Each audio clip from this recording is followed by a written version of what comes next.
ஆழ்வார் எம்பெருமானார் ஜீய திருவடிகளே சரணம். ஆச்சாரியர்கள் திருவடிகளே சரணம்.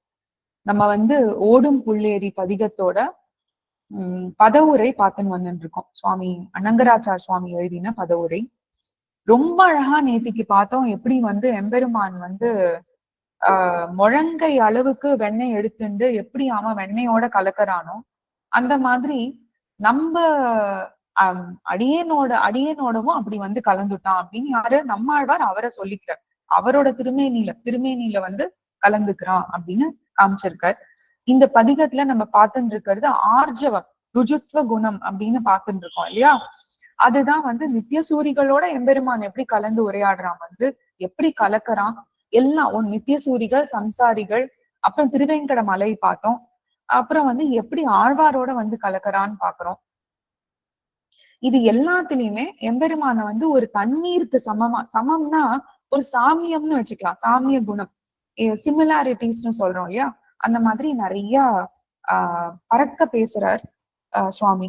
இதுல என்ன சொல்றான்னு பாக்கலாம். ஆறாவதுல கலந்து என் நாவி நலங்கொள் நாதன் புலன்கொள் மானாய் நிலங்கொண்டானே. அழகான பாசுரம். கலந்து ஒரு நீராக கலந்து, எங்க கலந்து சேருதுன்னு ஏதாவது வந்தாலே இந்த பதிகத்துல நீராக எப்படி ஒரு நீர் ரொம்ப எளிதா எல்லாத்தோடையும் கலக்கிறதோ அந்த மாதிரி எம்பெருமான் கலக்கிறான்னு காமிக்கிறார்.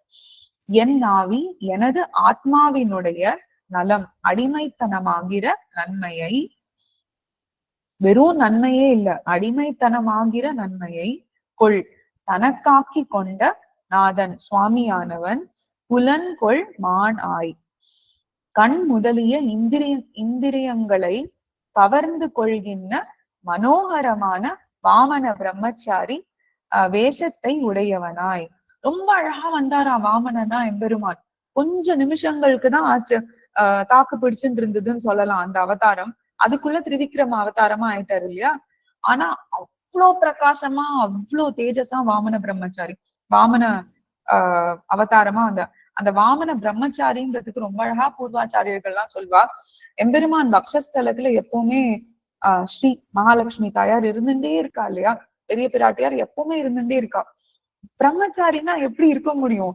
அதனால வஸ்திரத்தை போட்டு மூடின்னு வந்தாராம் தாயார். எம்பெருமான் வஸ்திரத்தை போட்டு மூடின்னு வந்தானா தாயார் ஒரு உதச்சு, என்ன வஸ்திரத்தை போட்டு மூடுறீர் நீர், அடியன் இருக்கேன்னு காமிக்கணும்ல எல்லாருக்கும், எப்படி பிரம்மச்சாரின்னு சொல்லல எம்பெருமான் தாயார் கிட்ட.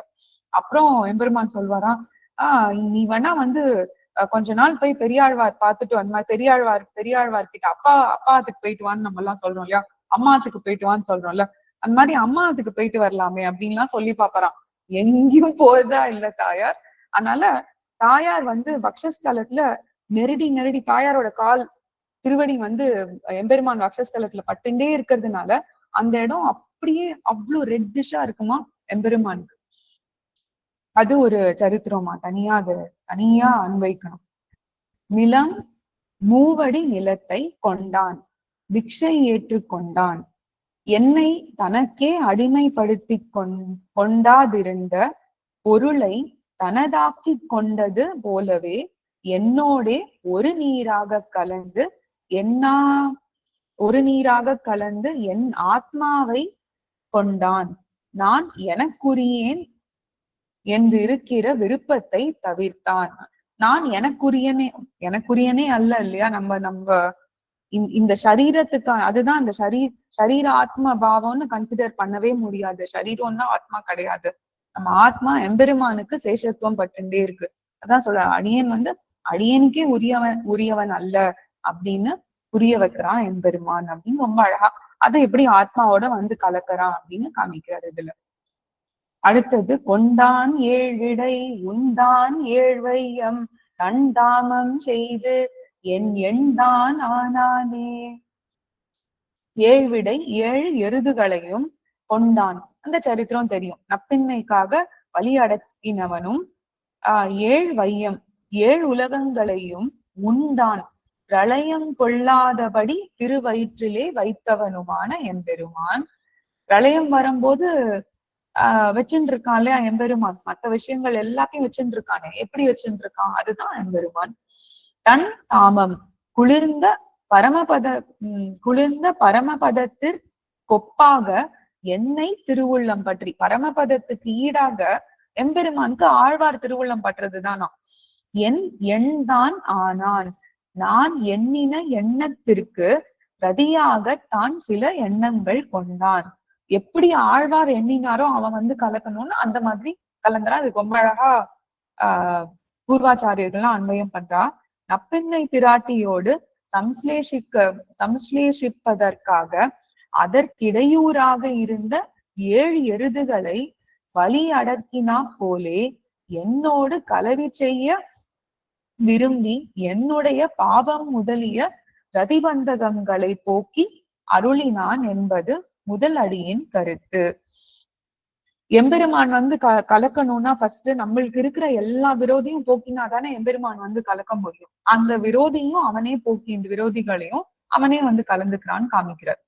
பிரளயங்கொள்ள புகுந்து பூமண்டலத்தை தனது திருவயிற்றிலே வைத்து ரக்ஷியாவிடில் தனக்கு தரிக்க ஒண்ணாமே இருந்தது போல எம்பெருமானுக்கு இந்த பூமண்டலத்தை வந்து அவனோட திருவயத்துல அடக்கிக்கலன்னா அந்த பிரளயத்தின் போது அவனால தரிக்கவே முடியாதான், இருக்கவே முடியாதான். எம்பெருமானுக்கே உகந்த செயல் அது, அவனுக்கு உகந்து அதை பண்றான். எப்படி நம்ம பார்த்தோம் இல்லையா, சிருஷ்டி எல்லாம் எம்பெருமான் வந்து தாயாரோட ஒரு புன்முறுவல்கா, இது நம்ம ஸ்ரீகுணரத்ன கோஷத்துல சேவிச்சோம்.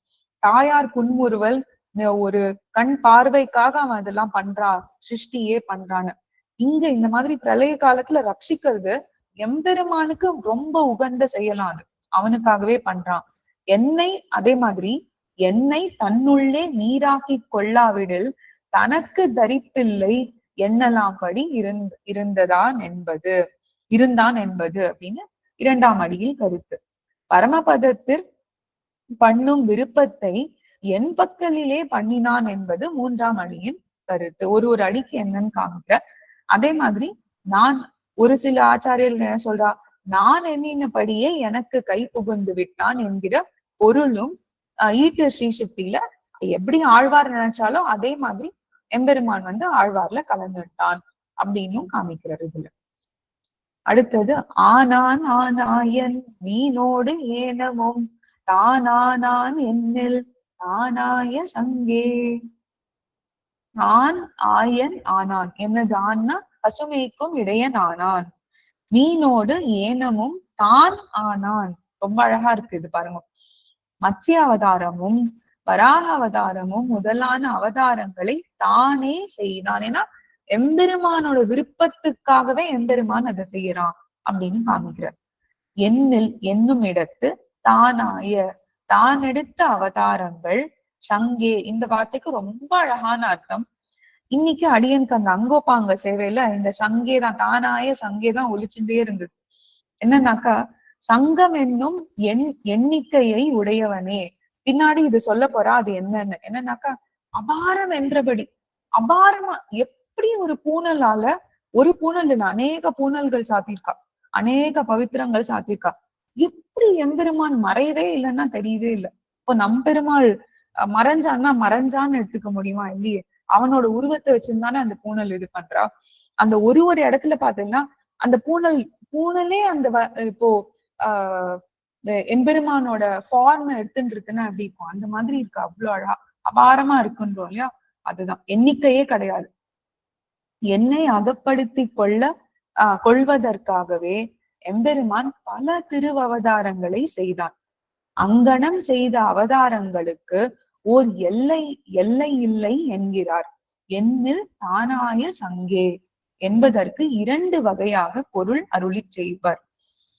பதவுரையில் காட்டின பொருள் ஒன்று. பதவுரையில் என்ன காமிச்சார்? இப்பதான் சொன்ன அபாரம் என்று.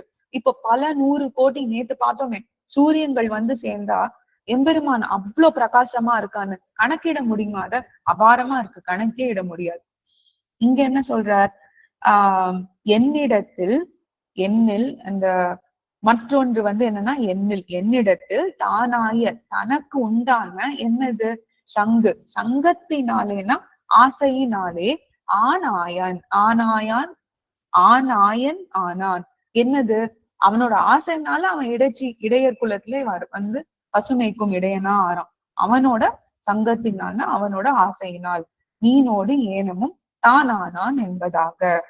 இங்கு ஆறாயிரப்படியில் தன்னுடைய திவ்ய சேஷ்டிதமா தன்னுடைய திவ்ய சேஷ்டித மாத்திரமேயோ எனக்கு போக்கியமாக செய்தருளிற்று.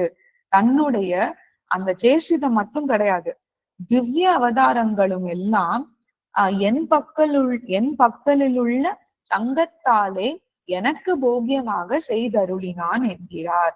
எம்பெருமானோட திவ்ய அவதாரங்களுமே கூட இவர் ஆழ்வார் பக்கல்ல இருக்கிற அவ்வளோ ஒரு ஆசையினால எடுத்துட்டு இருக்கான் எம்பெருமான் அப்படின்னு காமிக்கிறார் ரொம்ப அழகா. இதுல என்ன சொல்றான்னா, எந்த சொற்கள் எடுத்தாலுமே வட சொல்லும் எந்த சொற்கள் எடுத்தாலுமே அந்த வந்து எண் இருக்கு இல்லையா, எண்ணுன்னா எண்ணிக்கை அத வந்து காமிக்கிறது அப்படின்னு சொல்றான். பதவுரையிற்படி பொருள் கொண்டால் சங்கு என்பது லட்சம் கோடி போலே ஒரு மிகப்பெரிய எண்ணுக்கு பெயர். ஒரு மிகப்பெரிய, அவ்வளவுதான் நம்மளால கணக்கு போட முடியும். சங்கு சக்கரம் அங்கையில் கொண்டான் எங்கும் தானாய நங்கள் நாதனே. அவன் அவதாரம் எடுத்துன்னு வரான், எல்லா அவதாரங்களையும் அப்படியேதானே வரானா இல்லையா? எல்லா அவதாரங்களையும் திருவாழியும் திருச்சக்கரமும் எம்பெருமான் விட்டு பிரியறதே கிடையாது. எங்கும் எவ்விடத்தும் தான் ஆய அவதார முகத்தாலே தானே வியாபித்த நங்கள் நாதன் எம்பெருமான். நாதன் அம்மான் எல்லாமே எம்பெருமான் தான். சுவாமி அங்கையில் அழகிய திருக்கையில் சங்கு சக்கரம் திருவாழி திருச்சக்கரங்களை கொண்டான், ஹரித்துள்ளான். இப்படி எனக்காக சகல யோனிகளிலும் வந்து பிறந்து அருள்கிறவன் தனது திருக்கைகளில் அழகிய திருவாழியும் திருச்சங்கும் ஏந்தி அவ்வழகோடு கூடி வந்து பிறட்பவன் என்கிறார். அந்த அழகோட எப்படி அங்க திருப்பார்கடல்ல இருக்கானோ, எப்படி பரமபதத்துல இருக்கானோ அப்படியேதான் எம்பெருமான் இங்க இருக்கான். இன்ஃபேக்ட் இன்னும் கொஞ்சம் ஒரு படி மேல் காஞ்சி வரதர் அப்புறம் இங்க ஸ்ரீரங்கம் நம்பெருமாள் எல்லாம் சேவிச்சோம்னா, திருப்பார்கடல்ல பெருமாள் இதே பெருமாள் அங்க இருந்தா அடியன் வரேன் பட்ட சாதிப்பாரான், இதே பெருமாள் அங்க இருந்தா அடியன் வரேன் நம்பெருமாள் இருந்தா அப்படின்னு. சிலர் அதோட அவ்வளவு வசீகரமா இங்க இருக்கான் அப்படின்னு அர்ச்சையில இருக்கான்றதுக்காக சொல்றேன். சிலரை வசப்படுத்தி கொள்ள இங்க ஒரு அழகான இது சொல்லிப்பார். சிலரை வசப்படுத்தி கொள்ள நினைத்தவர்கள் கையிலே மருந்தை வைத்துக் கொண்டு திரியுமா போலே அவதாரங்கள் தோறும் திவ்யாயுதங்களோடு வந்து அவதரிப்பானாம். எல்லா அவதாரங்களிலும் திவ்யாயுதங்கள் உண்டோவென்னில் எங்கும் உண்டு அப்படின்னு சாதிக்கிறார். அது எப்படி எல்லா அவதாரத்திலையும் நம்மளுக்கு கண்ணுக்கே புரிப்படலையே. எல்லா அவதாரத்தையும் யோசிச்சு பார்த்தனா, இப்போ வாமன அவதாரம் சொல்றோம் நம்ம, எங்க சங்கு சக்கரத்தோட எம்பெருமான் வரான்னா, உகவாதார் கண்ணுக்கு தோற்றாது உகந்தார் கண்ணுக்கு தோற்றும் அப்படின்னு ரொம்ப அழகா சாதிக்கிறார் ஆழ்வார். சரி, அடுத்தது என்னது? நாதன் ஞாலங்கொள் ஆதன் என்னம்மான் ஓதம் போல் கிளர் வேத நீரனே. ரொம்ப அழகா நீர்மை குணம் எதோட கம்பேர் பண்றாருன்னு பாக்கலாம். நாதன் சகல லோகநாதனும் ஞாலங்கொள் பாதன் உலகத்தை எல்லாம் அளந்து கொண்ட திருவடிகளை உடையனுமான என் அம்மான் எம்பெருமான் ஓதம் போல் கிளர். ஓதம்னா என்ன? கடல் போல முழங்குகின்ற, அது கடல்னா என்ன? நீர் காமிச்சிட்டோம் இல்லையா? இப்போ எம்பெருமான் எப்படி சேவிக்கிறது? வேதங்களால் அறியத்தக்க, அதால மட்டும்தான் அவனை அறிய முடியும்.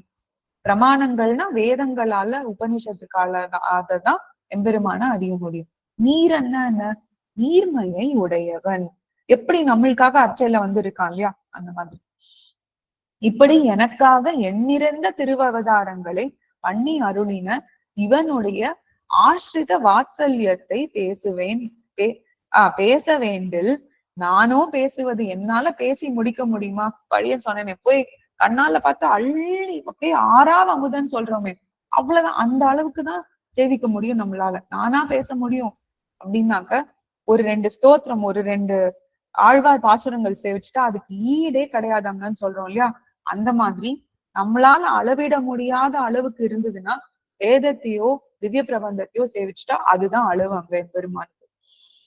கடலோ கிளர்ந்தா போலே கிளர்ந்துள்ள வேதங்களே அன்றோ பேச வேண்டும் என்கிறார். எல்லாருக்கும் சேஷியாய் வசிஷ்ட சண்டாள விபாகமின்றி எல்லார் தலைகளிலும் திருவடிகளை பரப்பினவனான சர்வேஸ்வரன். திரிவிக்ரம அவதாரம். முன்னாடி வாமனனை பேசின, இங்க திரிவிக்ரம அவதாரம். கடல் போலே கிளர்ந்து ஸ்தோத்திரம் பண்ணுகிற வேதங்களாலே பேசப்பட்ட நீர்மையை உடையவன். நீர்மையை உடையவன் தான் அந்த தன்மை நீரன் அப்படின்னு சாதிக்கிறார். கடைசி நிகமன பாசுரம்.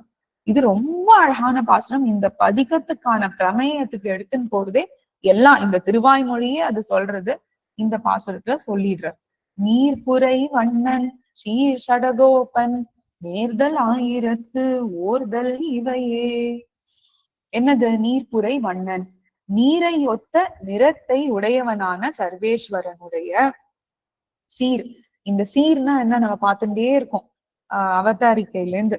ருஜுத்வம் என்னும் குணத்தை குறித்து சடகோபன் நம்மாழ்வார் நேர்தல் இவை நேர்ந்து அருளி செய்த இப்பத்து பாட்டும் ஆயிரத்தினுள் ஓர்தல் ஆராய்ந்து அறியத்தக்கன அப்படின்னு சாதிக்கிறார். என்னது?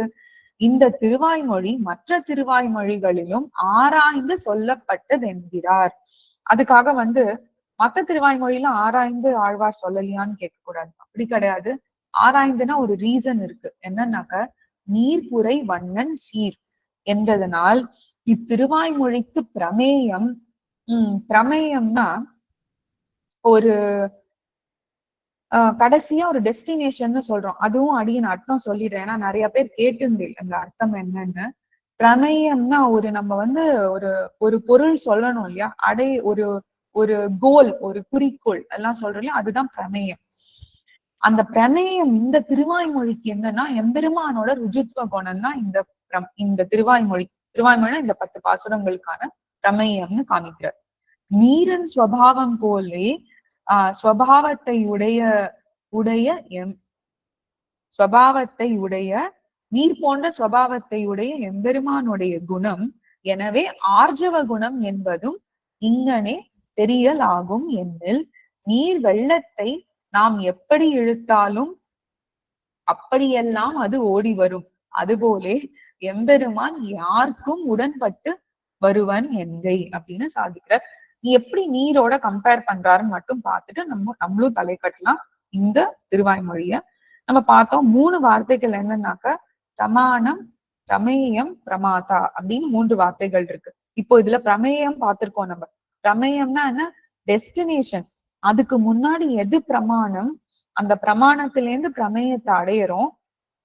யார் மூலமா அடையிறோம் அதுதான் பிரமாதா இல்லையா. பிரமாணம்னா ஏதோ ஒரு கருவினால நம்ம ஏதோ ஒரு டெஸ்டினேஷனுக்கு போறோம். அந்த டெஸ்டினேஷன் யார் மூலமா போறோம்ன்றது இருக்கு. அறிவை கொடுக்கக்கூடியவன் தான் பிரமாதா. இந்த இடத்துல பாத்தீங்கன்னாக்க அடியன் சாரதி சுவாமிக்கு பல்லாண்டு சேவிச்சுக்கணும். சுவாமியோட ரெக்கார்டிங்கே இருக்கு ரொம்ப அழகா. கோயில்.orgல ரெக்கார்டிங் டைட்டிலே பாத்தீங்கன்னா பிரமாணம் பிரமாதா பிரமேயம் தான் ரெக்கார்டிங் டைட்டில். யூடியூப்ல சர்ச் பண்ணா வரும். அடியனும் லிங்க் ஷேர் பண்றேன். ரொம்ப அழகா சாதிச்சிருக்கார். பிரமாணம்னா என்னன்னா ஏதாவது ஒரு அறிவின் சாதனம். இப்போ நம்ம டெக்ஸ்ட் புக்ஸ்ன்னு சொல்லிடுறோம். அப்படி இல்லாம பிரமாணம் என்னன்னா ஞானம். ஞானம்னா அறிவு. அதுக்கு ஒரு 3 வகை, அது அப்புறம் பார்க்கலாம். இந்த பிரமாணங்களால யார அறியறோம்னா பிரமேயத்தை அறியறோம். ஒரு கடைசி ஒரு பலன் இருக்கு இல்லையா, எம்பெருமான் திருவடிகள் தான் நம்மளுக்கு பலம். பரமபதத்துல போய் கைங்கரியம் பண்றதுதான் பலம். அதை அடையறதுக்கு நடுவுல யாரு நம்மள இந்த ஒரு பாயிண்ட் ஏல இருந்து பாயிண்ட் பி கூட்டின்னு போறான்னா நம்ம ஆச்சாரியர்கள். அவெல்லாம் பிரமாதான்னு பேர். யாருக்கு இந்த பிரமாணங்கள் பரிச்சயமா இருக்கோ அவாதான் பிரமாதா. நம்மள எம்பெருமான் கிட்ட கூட்டின்னு போய் சேர்க்கிறா அப்படின்னு ரொம்ப அழகா இது அடியன் அந்த வீடியோல இருந்துதான் ஸ்னாப்ஷாட் எடுத்து போட்டேன். அது ஞானம், அது என்னென்ன ஞானம், தத்துவத்திரயம் அதெல்லாமும் ரொம்ப அழகா காமிச்சிருக்க. சித்த அச்சித்து ஈஸ்வரன். கடைசியில யார போய் நம்ம அடையிறோம்? எம்பெருமான் தான் எல்லாமே. இந்த சரீரம் ஒண்ணுமே கிடையாது. ஆத்மா மூலமா எம்பெருமான் அந்த ஆத்மாவை அடையணும்ன்றத ரொம்ப அழகா காமிச்சிருக்கார் சுவாமி. சரி, இது ஒரு பக்கம் இருக்கட்டும். இன்னொரு பக்கம் என்னன்னா, அடியன் சொன்னேன் இல்லையா, இந்த நீருக்கும் எம்பெருமானுக்கும் ஒரு ஒரு ஒரு ஸ்வபாவ சாமியம்னாக்க சிமிலாரிட்டின்றது ஒரு ரொம்ப சிம்பிள் வார்த்தை. எப்படி எம்பெருமான நீரையும் கம்பேர் பண்றான்னு ரொம்ப அழகா சாட்சிருக்கார். இது கம்ப்ளீட்டா நம்ம கிரந்தத்துல திவ்யார்த்த தீபிகையில இருக்கு. பிவி அனங்கராச்சார் சுவாமி எழுதினது. அது பிக்டோரியல் ரெப்ரசன்டேஷன்ல நம்ம சுவாமி சாட்சிருக்கார். கீழே பாயும் அப்படின்னாக்க நீர் வந்து மேட்டுல இருந்து பள்ளத்துக்கு போறதுனாக்கா எம்பெருமான் வந்து அகங்காரமா இருக்கிறவா கிட்ட போறதோட பாத்தீங்கன்னா ரொம்ப எளிமையா ஆத்துல ஒண்ணுமே இருந்திருக்காது. திருத்துறாயெல்லாம் ஒண்ணுமே இருந்திருக்காது. கையில கிடைச்ச புஷ்பத்தை கொண்டு போய் சேர்த்தா எம்பெருமான் அங்க பிரத்யட்சமா இருக்கான் அப்படின்னு சாதிக்கிறார். எளிமையானவர்களிடம் இருக்கிறான் அப்படின்னு. நீர் போலவே இந்த மாதிரி உயிர் வாழ்தல்னா பேசிக் சர்வைவல்க்கு நம்மளுக்கு நீர் தேவை இல்லையா, தண்ணீர் தேவை, ஜலம் தேவை, இருக்க முடியாது இல்லைனாக்க. அதே மாதிரி எம்பெருமான் இல்லாம இருக்கவே முடியாது. அடுத்தது என்னன்னா இயற்கையாகவே குளிர்ச்சியானதான், நேச்சுரலி கூல். இது நீர் பத்தி தெரியும், எப்பவுமே அது குளிர்ச்சி தான் இல்லையா. எம்பெருமான் இயற்கையாகவே அமைதியானவர் தானா. ஆனால் பக்தர்களுக்கு தீங்கு இழைப்பவர்களிடம் எரிமலை போல் சீற்றத்தை ஏறிட்டுக் கொள்கிறான் அப்படின்னு. அது வந்து வந்தேரி அப்படின்னு சொல்றாங்க அந்த மாதிரி.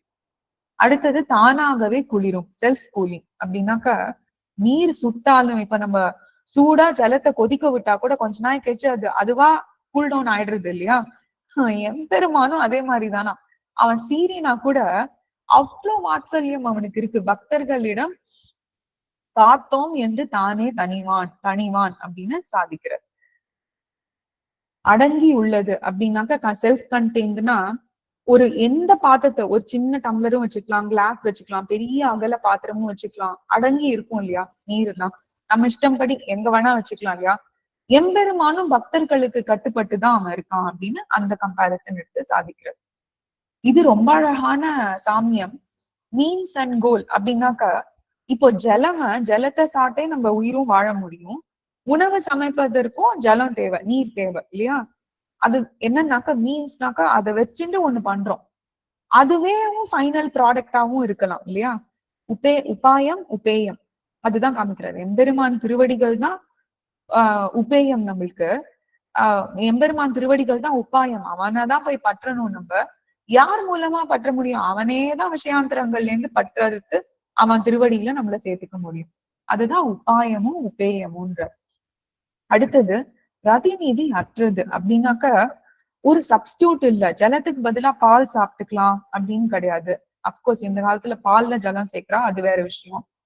ஜலத்துக்கு பதிலா சர்க்கரை சாப்பிட்டுக்கலாம், வெள்ளத்தை சாப்பிட்டுக்கலாம்னு இருக்க முடியுமா நம்மளால? அந்த மாதிரி இருக்கவே முடியாது. அதே மாதிரி எம்பெருமானுக்கு பிரதிநிதியே கிடையாது. பிரதிநிதினா அவன் தான், அவனோட பெரியவன்லாம் கிடையவே கிடையாது. அந்த சாமியமும் எதோடையும் கிடையவும் கிடையாது. இது நம்ம மைண்ட்ல நன்னா வாங்கிக்கணும். இதுக்கு நிறைய பாசுரம் சேவிச்சிருக்கோம் நம்ம இல்லையா. திருமூர்த்தி சாமியம் பண்ணவே கூடாது அப்படின்னு பார்த்திருக்கோம். எந்த உதவியும் தேவையில்லை அப்படின்னா உணவு ஜீரணிக்க தண்ணீரின் உதவி தேவை. கரெக்டா? ஜலம் சாப்பிட்டுக்கிறோம், பருகிக்கிறோம் நம்ம. ஆனால் ஜீரணிக்க தண்ணீருக்கு வேற எந்த உதவியும் தேவையில்லை இல்லையா. இப்ப வந்து ஜலம் சாப்பிட்டு அதுக்கப்புறம் வேற ஏதாவது சாப்பிடணுமா அந்த ஜலத்தை ஜீரணிக்கிறதுக்கு? அந்த மாதிரி கிடையவே கிடையாது. எம்பெருமானுக்கும் அதேதானா. எம்பெருமானுக்கு யாரோட உதவியும் தேவையில்லை. இங்கேயும் திருப்பி வரும், பரிபூர்ணன் எம்பெருமான். ஆனா மத்தவா எல்லாருக்கும் எம்பெருமானோட உதவி தேவை. அது தேவர்கள் ஆட்டம், மத்த தேவதைகள் ஆட்டம், எல்லாருக்கும் எம்பெருமானோட உதவி தேவை அப்படின்னு சாதிக்கிறது.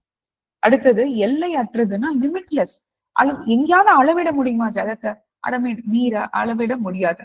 அந்த மாதிரி எம்பெருமானும் அளவே இட முடியாதுன்னு சாதிக்கிறது. அடுத்தது ரொம்ப அழகா 5 என்ன சொல்றது நிலைகள், டைப்ஸ். பூமிக்குள் பதிந்து கிடக்கும் நீர். எம்பெருமான் என்ன நம்மளுக்குள்ளுக்குள்ள அந்தர்யாமியா இருக்கான்.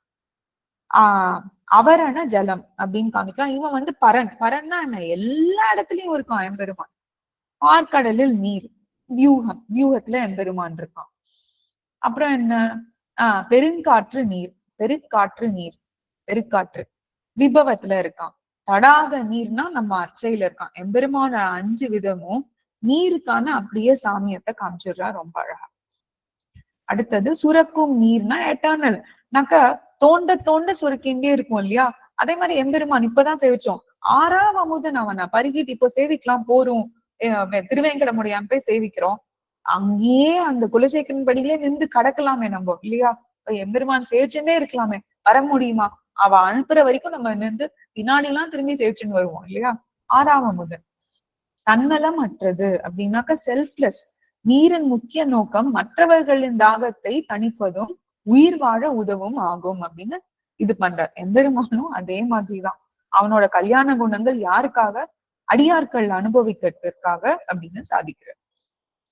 ஆச்சாரியர்கள் நீர் கடலிலிருந்து மேகம் வழியாக வந்தால்தான் பருக முடியும்.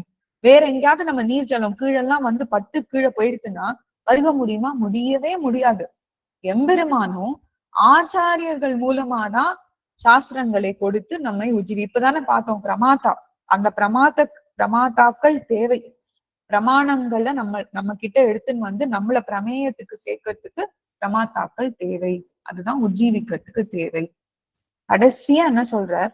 சிறிய இடம் அப்படின்றார். என்னன்னாக்க நீர் சிறிய துவாரம் கிடைத்தாலும் உட்புகுந்து விடும்.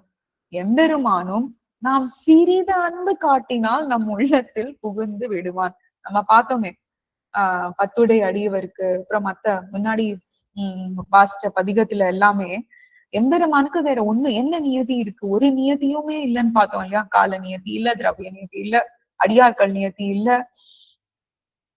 அவனை மட்டும் பத்தணும்ன்ற ஒரு நியதி இருக்கணும்னு எம்பெருமான் கேட்டுக்கிறான்னு பார்த்தோம் இல்லையா? அது ஒண்ணுதான். எவ்வளவு அழகா இந்த மாதிரி நிறைய விஷயங்களுக்கு பூர்வாச்சாரியர்கள் வந்து பாத்தீங்கன்னாக்க எம்பெருமானோட ஒரு கம்பாரிசன் பண்ணிருக்கா. அதை அந்தந்த பதிகம் நம்ம சேவிக்கும் போது நம்ம அதை பார்க்கலாம். இன்னைக்கு இந்த பதிகம் முற்றடையிறது. நாளைக்கு நம்ம வந்து அடுத்த பதிகம் அன்வைக்கலாம். ஆழ்வார் எம்பெருமானா ஜீய திருவடிகளே சரணம். ஆச்சாரியர்கள் திருவடிகளே சரணம். ஸ்ரீமதே ராமானுஜாய நமஹ.